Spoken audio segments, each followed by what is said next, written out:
Olá pessoal, estamos voltando ao nosso programa Projetos e eu queria antes de tudo falar para vocês que estão gostando dos nossos programas que no YouTube nós temos o canal Projetos com o Júnior Campos Prado.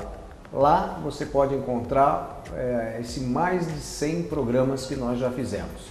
Na primeira temporada nós fizemos programas mais específicos sobre engenharia, falamos sobre gesso, madeira, estruturas metálicas, vidros, pinturas, iluminação, jardinagem, decoração, materiais hidráulicos, materiais elétricos e assim por diante. E depois, na segunda temporada, já este ano, nós fizemos vários programas no sentido de projetos de vida. Falamos sobre saúde, sobre esporte, música, dança, empreendedorismo, direito e entre outros vários assuntos. E hoje nós estamos falando aqui com o Dr.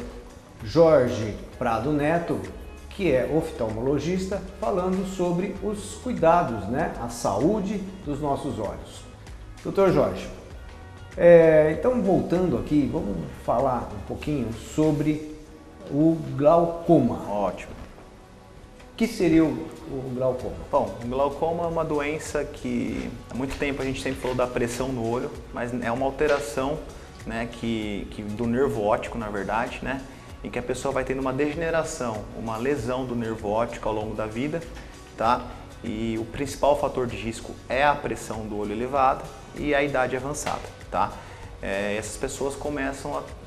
O problema do glaucoma é que ela é uma doença que não dá muito sintoma precoce, E o principal problema disso é que o tratamento muitas vezes deveria ser feito de maneira iniciada logo e retarda muito para começar, tá? E o glaucoma então é isso, a principal coisa é que você tem uma lesão do nervo óptico e a pessoa vai tendo uma perda da visão periférica, vai ficando uma visão tunelizada. E no começo, muitas vezes, ela não tem sintoma e não procura o oftalmologista. Tá? Tunelizada? Tunelizada. A gente fala tunelizada por quê? Porque vai perdendo o campo de visão periférico no começo. Como eu falei com a degeneração macular, é muito diferente. Então, a degeneração macular, o sintoma é mais precoce. Por quê? Acho que eu nem comentei que você lembra, que a pessoa vai perdendo a visão central, vai borrando na parte central. É comum ele vir logo procurar o oftalmologista. Entendi. O problema do glaucoma então um perde o foco e o outro perde a periferia. abrangência. Isso. E se ele não faz um exame que a gente chama um mapeamento, vê a pressão no olho, não faz um campo visual, que são alguns exames específicos, de repente ele vai chegar só quando tem um caso já avançado, Então esse que é o problema do glaucoma e é uma doença irreversível, tá? Uma doença irreversível. Então, diferente dessas outras doenças, o sintoma dele é muito tardio, Então não é legal você tratar quando já tem o sintoma instalado. Sim. É interessante você pegar a doença numa fase mais intermediária ou precoce e tentar fazer o controle dela. Para a gente poder explicar, assim, seria vamos dizer, aquela pele que vai entrando nos olhos ou não é isso? Não, catarata, vamos lá. Coisa, não tem nada a ver. Acho que é uma boa coisa para a gente conversar é explicar a diferença dessas doenças, Que existe uma confusão muito grande entre o que é catarata, o que é o pterígio. Essa carne que invade o olho, na verdade, é o pterígio. Tá? Então, assim, que está muito relacionado à exposição solar. Como a nossa região tem muita parte de agricultura, é muito comum você ver, claro que outras pessoas também têm, claro, podem ter, é muito relacionado até desenvolvimento do pterígio. E elas falam que fizeram apenas uma raspagem e acham que fizeram a catarata. Catarata não, catarata é uma cirurgia intraocular, onde você remove uma lente natural que está dentro do olho, que é o cristalino, que com a idade ela vai perdendo a transparência, tá? Sim. E você substitui com uma lente artificial. Já o pterígio, você faz como se fosse uma raspagem mesmo na córnea, é uma cirurgia mais superficial, tá? Com menos riscos, claro, mais tranquila, Então, assim, são coisas diferentes. O glaucoma já é outra coisa, o glaucoma já não dá nenhum sinal, assim, ninguém vê nada, na verdade. Ele está lá no fundo do olho, você, durante uma consulta normal, o oftalmo costuma ver a pressão do olho, costuma fazer aquela fundoscopia na qual eu comentei, mesmo sem dilatar ele já consegue, às vezes, ver alguma alteração no nervo óptico, que pode indicar que o paciente tem glaucoma ou não. Muito importante, história familiar, tá? Só para enfatizar, então se tem alguém na família que tem glaucoma, é muito importante. Se ele teve algum trauma no olho, alguma pancada, ele tem maior chance de ter glaucoma, então uma história de um trauma mesmo antigo. Sei. Uso de colírios ou corticoides via oral, ou um colírio que tem corticoide também, que costuma aumentar a pressão do olho, tá? Então, são uma das coisas que a gente tem que pensar bem. E idade avançada, tá? E costuma ser mais grave em negros, né? Então, também negros precisam ter um cuidado um pouco maior com essa doença. Entendi. E para atingir a cura, né, o tratamento? O glaucoma acho que é uma doença que infelizmente não tem cura, né? E o único controle que a gente faz, consegue o tratamento que a gente tem até hoje, é o controle da pressão. A gente sabe que baixando a pressão do olho, você diminui a progressão dela. Alguns casos ainda podem, infelizmente, progredir, tá? Mas assim, a única coisa que tem para fazer é o uso, na maioria dos casos, de colírios hipotensores, tá?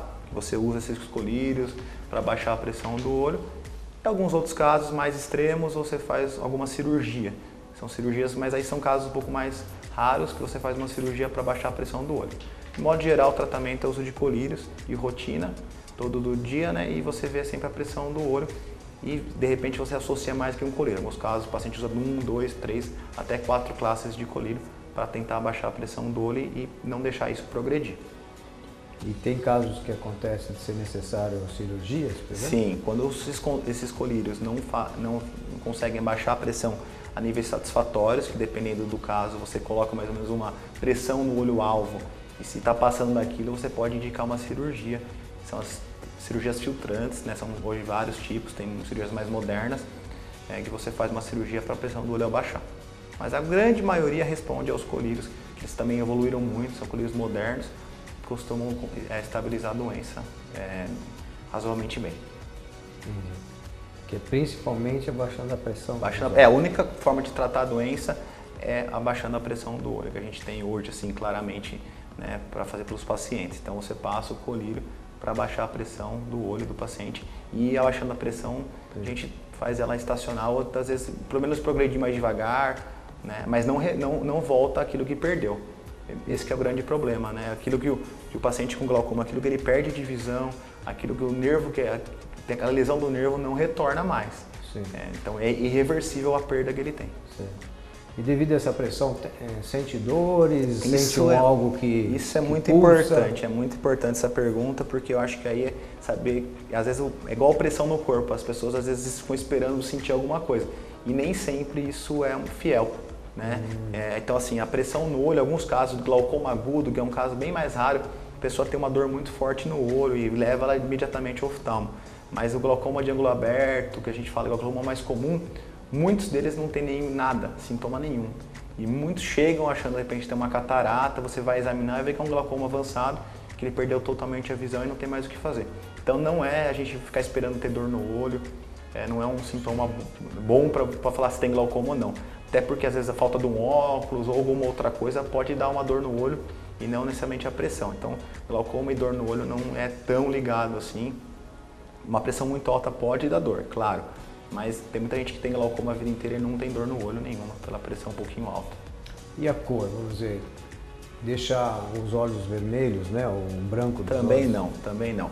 As medicações que a gente usa, muitas delas deixam o olho mais vermelho, tá? Mas a doença, a glaucoma, não costuma alterar, dar um olho vermelho, dar secreção, nada disso.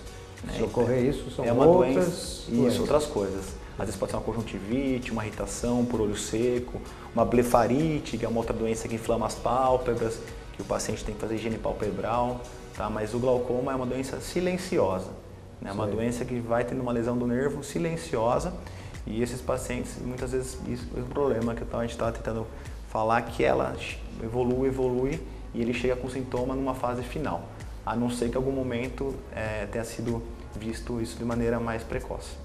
Entendi.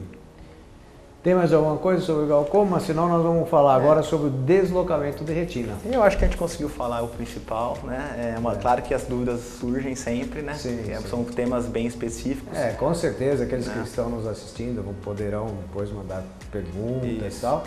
E com certeza vão ser respondidas. Sim, com certeza. Né? De uma forma, através da própria internet, ou mesmo de outras formas aí na comunicação, através das mídias sociais. Sim, com certeza. Então, sobre o deslocamento da retina, né? O que é isso? Bom, vamos lá. Descolamento de retina, o que é? nada mais é que a separação da camada que enxerga no olho do fundo do olho, vamos dizer assim, né? O olho é revestido pela retina dentro dele, que é tecido neurológico, que faz a gente enxergar. A luz chega, ela vai lá na retina, faz um impulso que vai para o cérebro para a gente enxergar. Quando essa película solta, descola do fundo do olho, ela perde a parte vascular, né? E ela vai morrendo e você tem a perda da visão.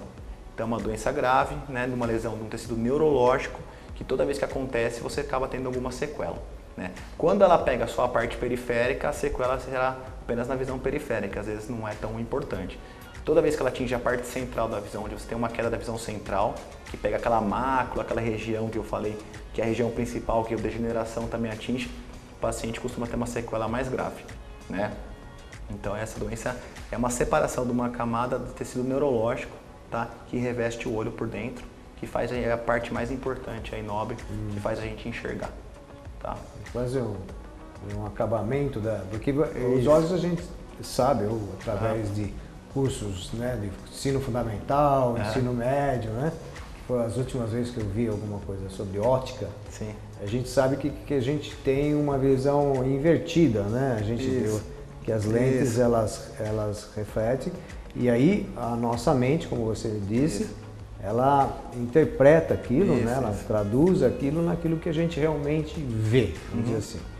Mas é todo realmente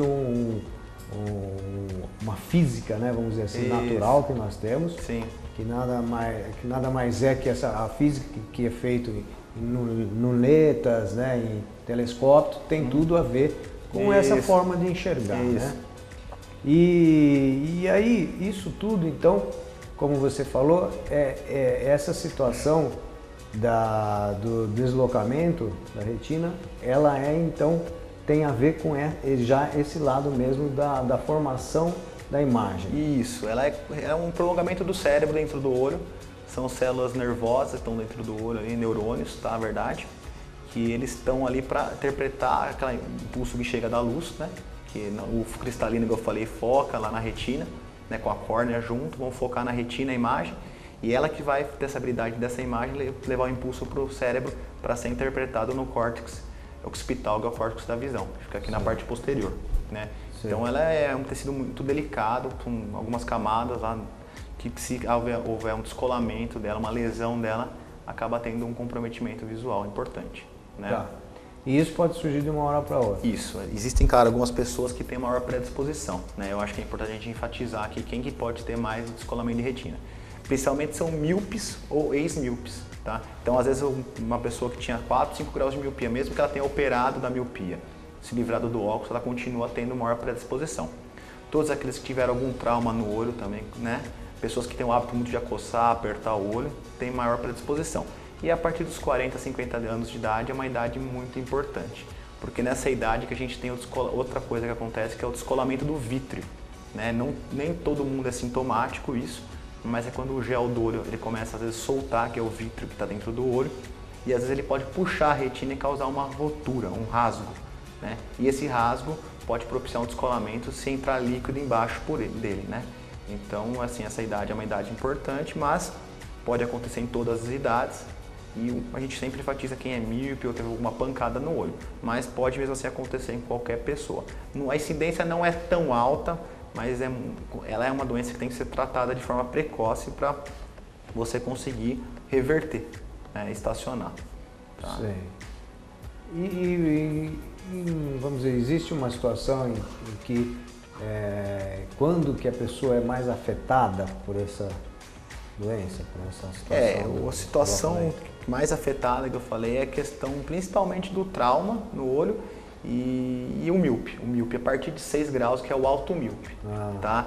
Então, por que o míope? Acho que eu vou tentar explicar melhor. O míope, ele tem normalmente um olho que a gente considera um olho mais alongado. Claro que às vezes você olhando assim vai falar que o olho da pessoa é maior, porque é uma coisa muito sutil, mas é um olho alongado. Então, vamos dizer assim, que lá dentro a retina esteja sob maior tensão, tá? Esteja um pouco esticada. Então é mais comum ela até algum ponto onde rasga, tá? E você tem um descolamento. A gente faz o que é importante falar também. Esses ex-míopes, o que eles devem fazer para prevenir, né? Para poder antecipar isso. A gente faz aquele mapeamento de retina que dilata a vista desses pacientes E a gente procura lesões, tanto roturas, às vezes assintomáticas, né, ou até sintomáticas, né, que estão dando algum sinal, ou a gente procura lesões, assim, degenerações periféricas na retina. É uma coisa específica, claro, é difícil explicar exatamente o que é isso, mas são lesões que, se você faz um laser preventivo, uma fotocoagulação e protege aquela região na retina, aquilo não leva a um descolamento, entendeu? Então, existe como você, em muitos casos, você prevenir essas pessoas no descolamento. E aquelas que têm descolamento num olho, você fica muito de olho no outro, porque a chance ali também é grande de acontecer, né? E cirurgias ajudam a resolver? Aí tá, então, nos casos mais iniciais, que a pessoa tem um sintoma precoce, você pode fazer um laser, uma fotocoagulação laser, faz em consultório, com uso de apenas colírio tópico, pinga o colírio, faz uma pequena dor no momento da aplicação, mas esses casos dão às vezes para você estacionar. A cirurgia, ela evoluiu muito, é uma cirurgia um pouco mais, em alguns casos um pouco mais complexa, mas tem casos sim que você faz uma cirurgia e consegue, se não tiver atingido, como eu falei, a mácula, ainda dá uma boa visão para o paciente. Casos que atingiu a mácula, às vezes você tem um retorno ou não da visão central, depende muito do tempo, né? O tempo é primordial para o prognóstico, então quanto antes tratar, né, melhor o prognóstico nesses casos. Então o tratamento cirúrgico tem que ser rápido, não pode demorar muito, né? Então a gente pega às vezes pacientes que estão demorando há muito tempo no serviço público, 6 meses, 1 ano, e são casos com prognóstico muito reservado, porque já teve aquele descolamento de células nervosas há tanto tempo, então já, mesmo você reaplica a retina, você coloca ela de volta no lugar, é muito difícil ela voltar a funcionar. Então a visão acaba não retornando muito nesses casos, né? E é um dos casos também que pode evoluir para uma cegueira total. O paciente não enxergar nem luz depois, né? Não é diferente da degeneração macular que a gente falou, mas esse pode ir uma cegueira total mesmo.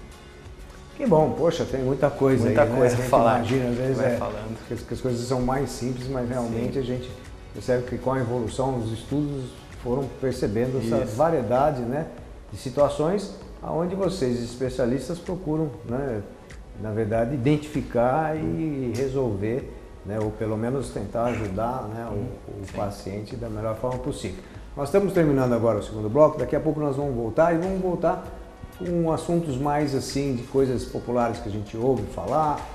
Eu já ouvi falar de mosca volante, né? Sim. Já ouvi falar sobre, por exemplo, vista cansada. Isso. A gente quer saber também se, por exemplo, quando pode-se fazer cirurgias para a correção do grau, né? E tudo isso mais. Então, até daqui a pouco.